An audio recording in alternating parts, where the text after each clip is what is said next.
Damos comienzo a la clase de conceptos básicos sobre las enzimas. Esta clase está dividida en tres módulos. En el primer módulo hablaremos sobre las generalidades de la catálisis enzimática, el sitio activo y cofactores. En el segundo módulo nos referiremos a la cinética de las reacciones enzimáticas y en el tercer módulo nos referiremos a la regulación de la actividad de las enzimas. Estos son los títulos para el primer módulo: generalidades sobre catálisis enzimática, sitio activo y cofactores.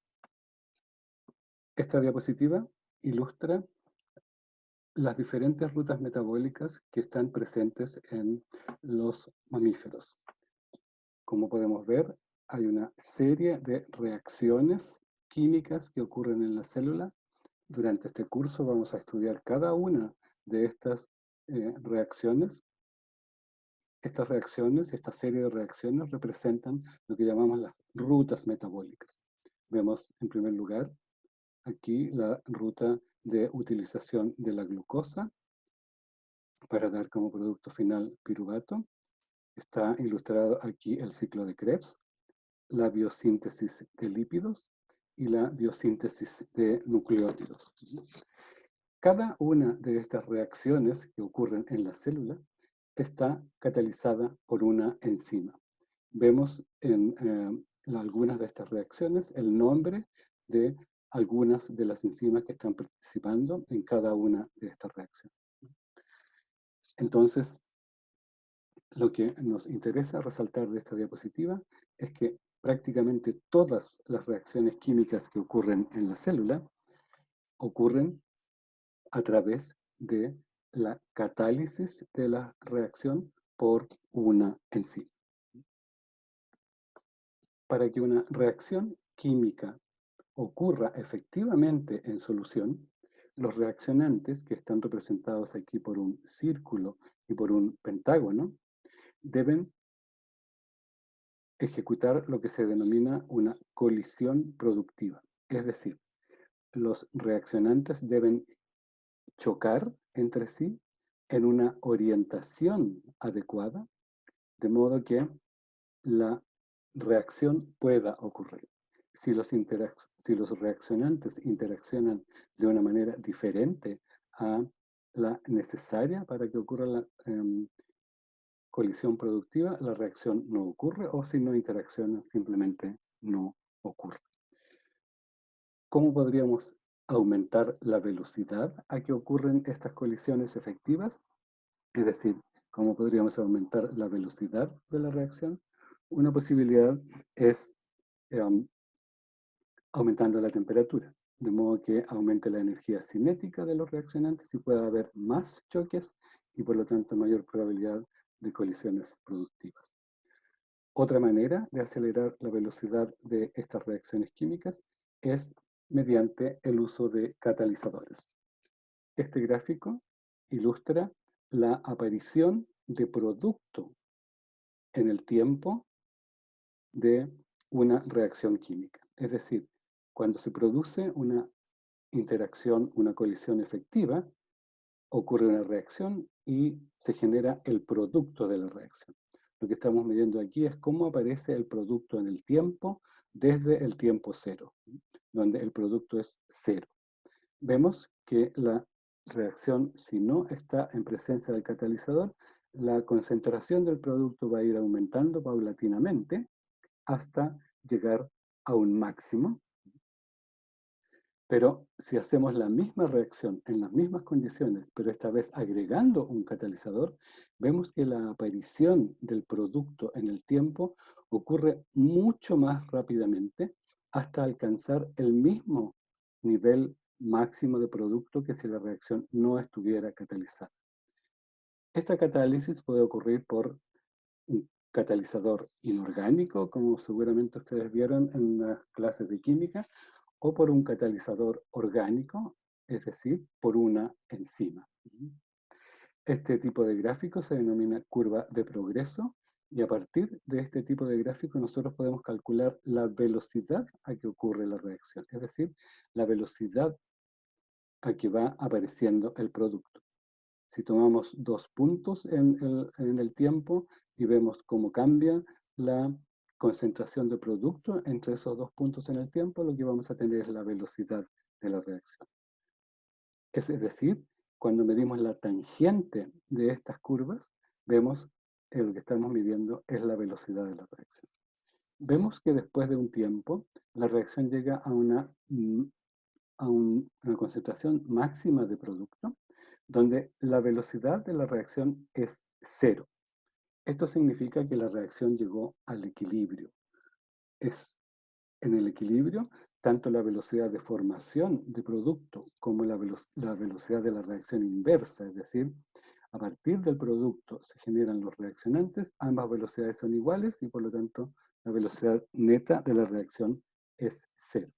Esto es lo mismo para una reacción no catalizada o catalizada por un catalizador inorgánico y por un catalizador biológico. En los seres vivos, las reacciones están catalizadas por enzimas. La mayor parte de las enzimas que catalizan las reacciones en los seres vivos son proteínas. Sin embargo, algunas de las enzimas son ácido ribonucleico. No vamos a entrar en detalles en aquellas que son ácidos ribonucleicos, vamos a analizar lo que ocurre con las enzimas que son proteínas en la célula. Como ustedes saben, las proteínas son macromoléculas formadas por aminoácidos que tienen una estructura eh, bien particular, cada una de ellas, que es muy relevante para su función. Si comparamos las enzimas como catalizadores biológicos con los catalizadores inorgánicos, nos damos cuenta que las enzimas tienen algunas peculiaridades que los hacen muy adecuados para la catálisis de reacciones en los seres vivos. Entonces, comparadas con los catalizadores inorgánicos, las enzimas catalizan las reacciones químicas en condiciones moderadas de pH, temperatura y presión. El pH a que ocurren las reacciones en los seres vivos, normalmente, no siempre, pero en la mayoría de los casos, es alrededor de 7. La temperatura a que ocurren las reacciones en los seres vivos ocurre, al menos en los mamíferos, alrededor de 37 grados. Hay algunos organismos que viven a más altas temperaturas, denominados termófilos, y hay otros organismos que viven a temperaturas más bajas, denominados psicrófilos. Y la presión a que ocurren las reacciones es generalmente una atmósfera, que es la presión que hay sobre la superficie de la Tierra.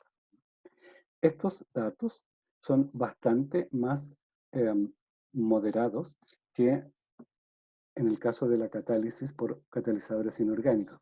Habitualmente los catalizadores inorgánicos funcionan a temperaturas mucho más altas que 37 grados, a pH mucho más extremos y a veces a presiones mucho más altas. Por otro lado, las enzimas catalizan las reacciones a velocidades mucho más altas que las catalizadores inorgánicos, es decir, son más eficientes. Pero algo muy relevante en la catálisis enzimática es que las enzimas tienen una alta especificidad por los reaccionantes con los en los que catalizan la reacción. Es decir, en muchos casos, cada reacción en particular en la célula tiene una enzima, como lo vimos en una de las primeras diapositivas.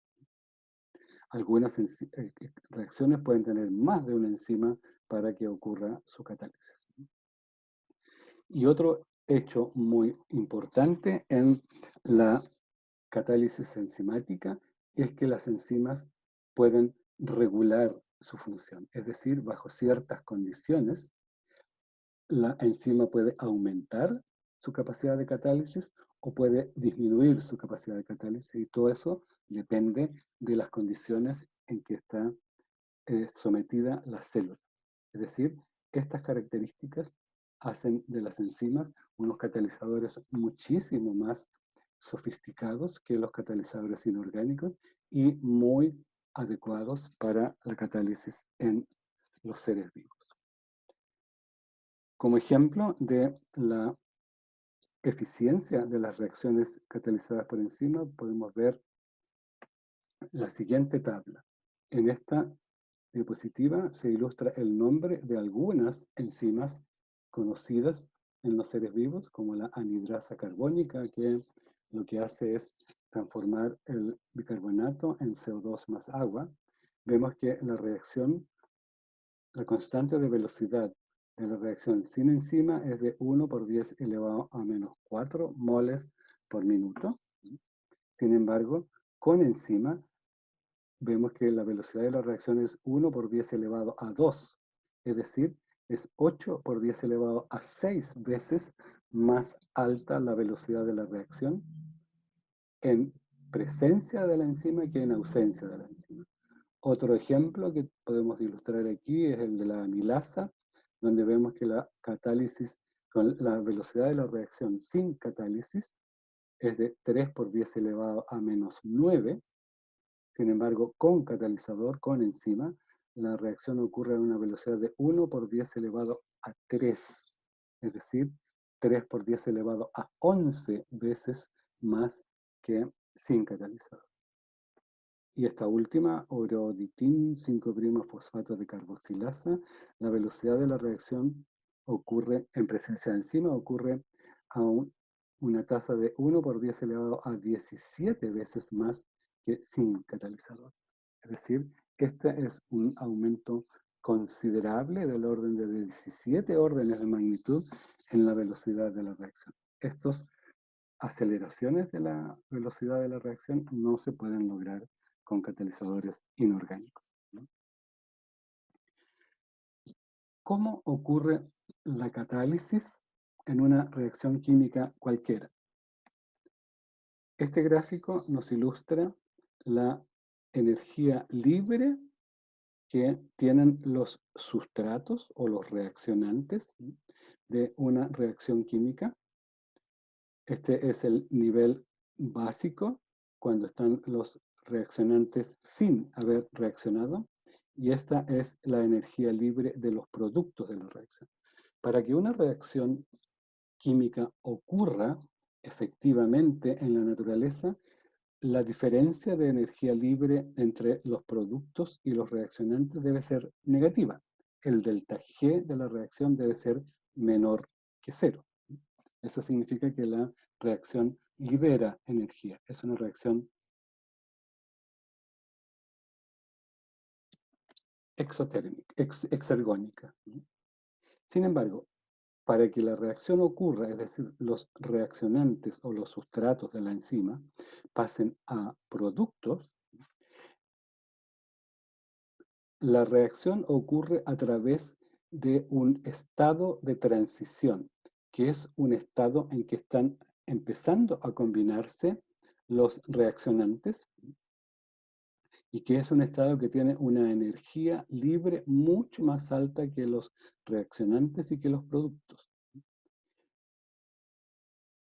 Este es el denominado estado de transición. Si nosotros lo ilustramos de una manera simple, vemos que si el sustrato es una barra, para que se rompa, la barra tiene que pasar por un estado intermedio, que es el estado de transición, que es un estado de mucha más energía que la barra recta. Y una vez que se rompe la barra, se libera la energía y se generan los dos productos, que son los dos pedazos esta, de esta barra. Esa es una manera de ejemplificar qué es lo que ocurre al realizarse una reacción química. La energía, la diferencia de energía entre el estado de transición y los reaccionantes corresponde a lo que llamamos a la energía de activación de la reacción.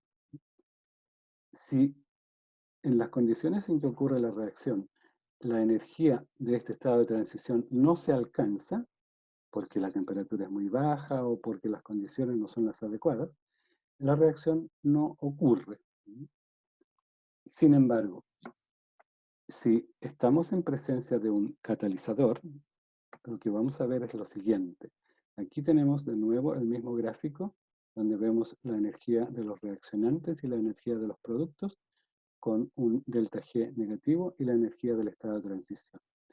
Un catalizador, ya sea un catalizador inorgánico o una enzima, lo que hace es llevar la reacción a través de un estado de transición diferente que tiene mucha menor energía que el estado de transición de la reacción sin catalizador.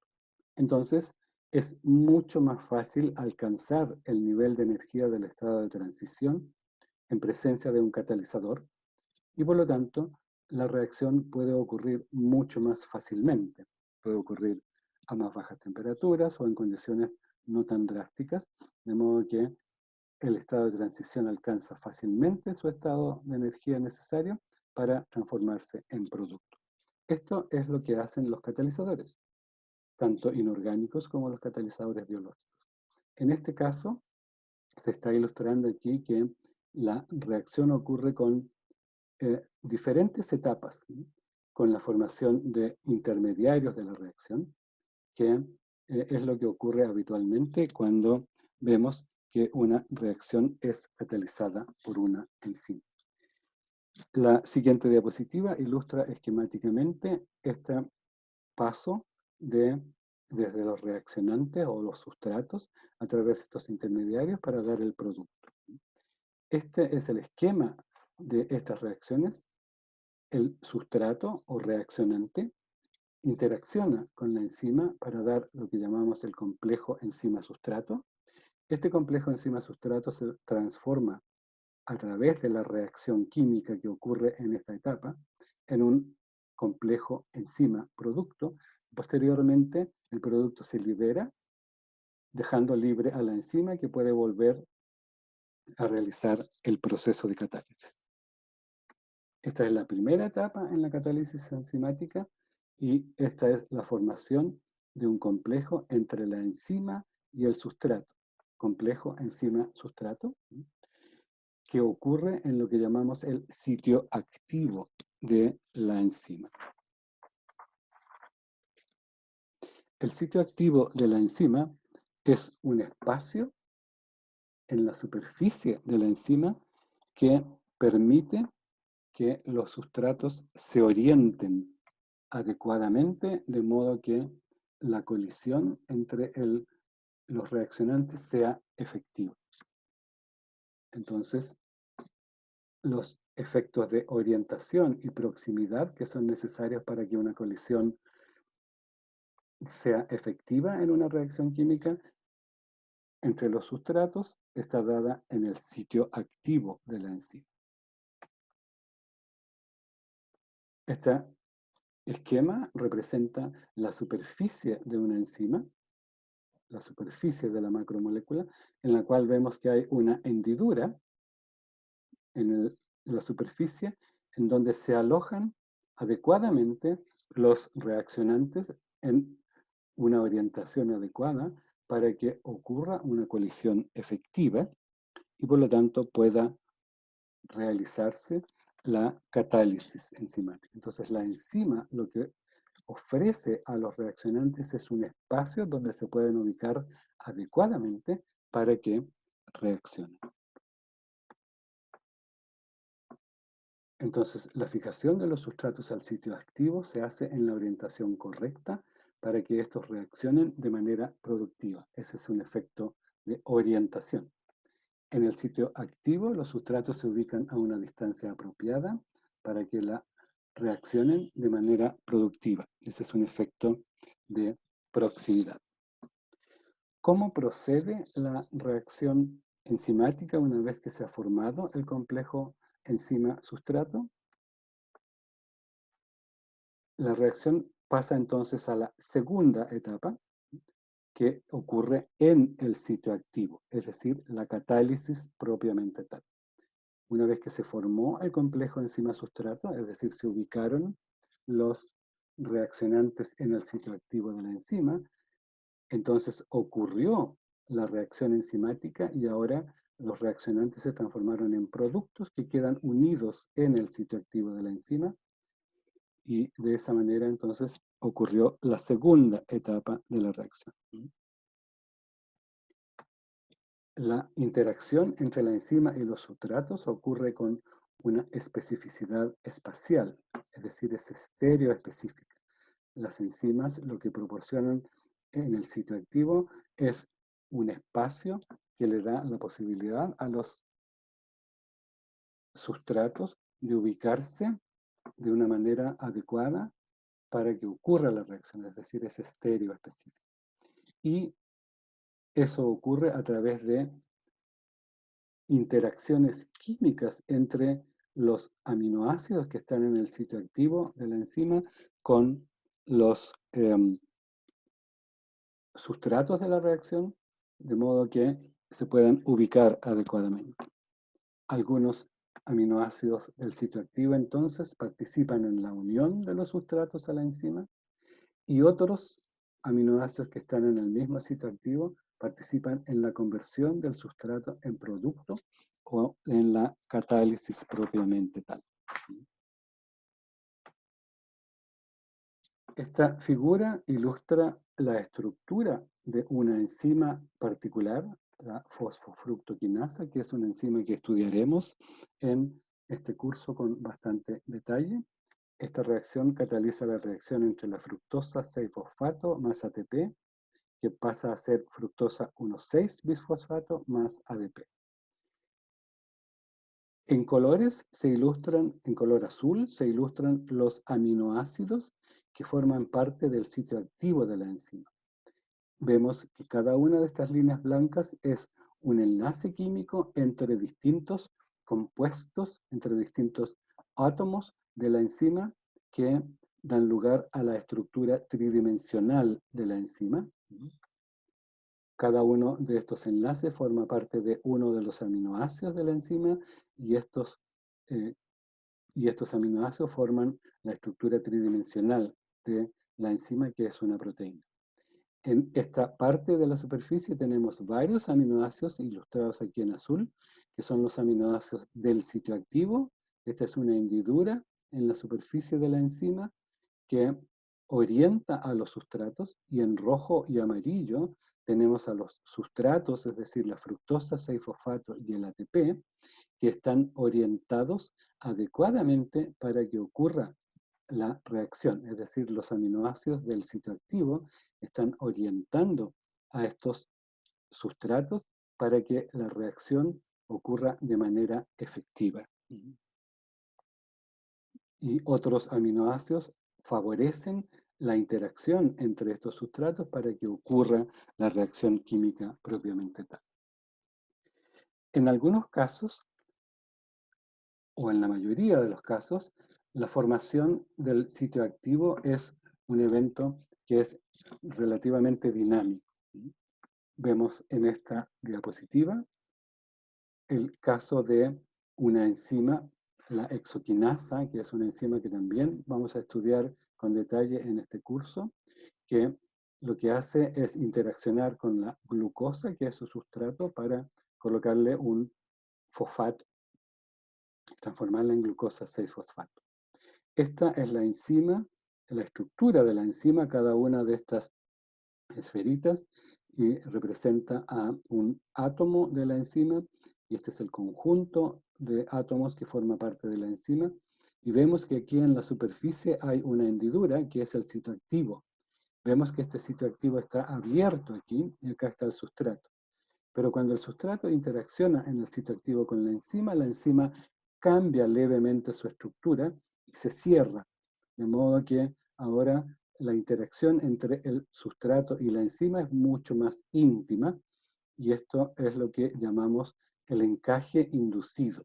Es decir, el sustrato se une al sitio activo y la enzima modifica su estructura de modo que queda el sustrato adecuadamente ubicado en el sitio activo para que ocurra la catálisis. Esto es lo que llamamos el encaje inducido, es decir, el sitio activo cambia su estructura para formar el complejo enzima-sustrato. Muchas enzimas requieren de moléculas o átomos adicionales, diferentes a los átomos que están formando parte de la enzima, para que ocurra la catálisis.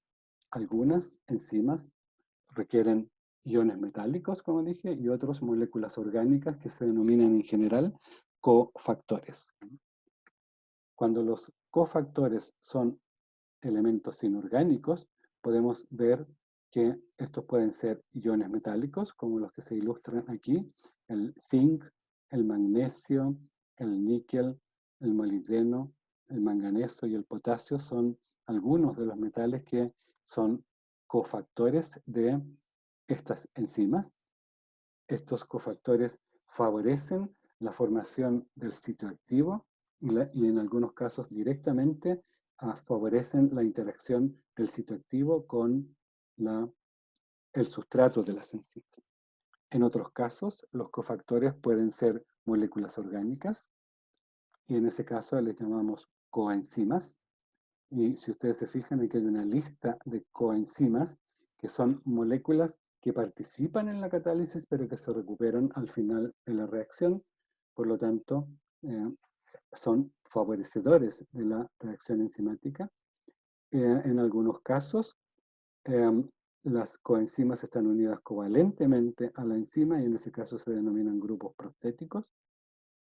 Y aquí está un listado de enzimas que utilizan estos cofactores. Fíjense ustedes que la mayor parte de los cofactores ilustrados en esta tabla corresponde a derivados de vitaminas. Por ejemplo, la tiamina pirofosfato es derivado de la vitamina B1, el piridoxalfosfato es de la B6 y así sucesivamente. Bien, hasta aquí vamos a llegar con esta primer